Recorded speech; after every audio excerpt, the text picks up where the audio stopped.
Anh bây giờ khác xưa rồi, anh bây giờ đã có một người luôn bên anh, yêu thương anh không như em ngày xưa.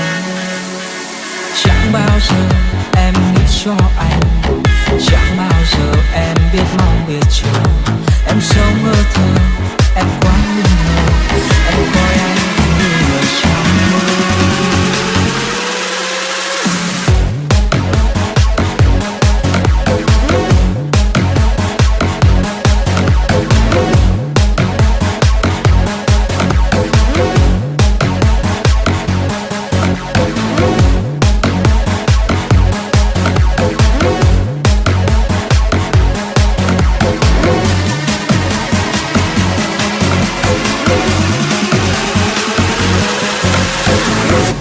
Giờ thì em ơi, anh đã có người, một người cho anh hạnh phúc rất tuyệt vời, không còn chơi vơi để lối giữa dòng đời, không phải đơn côi.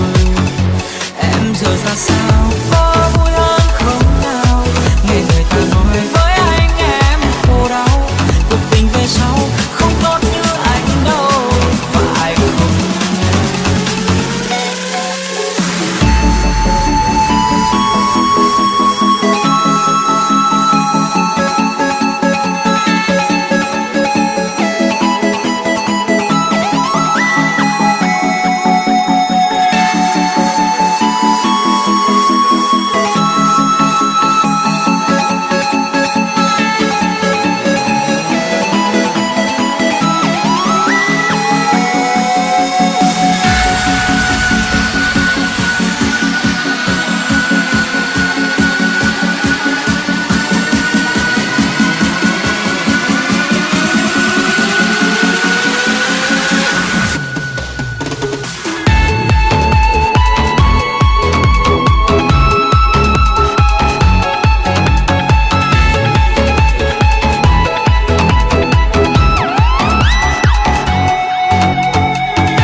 Giờ thì em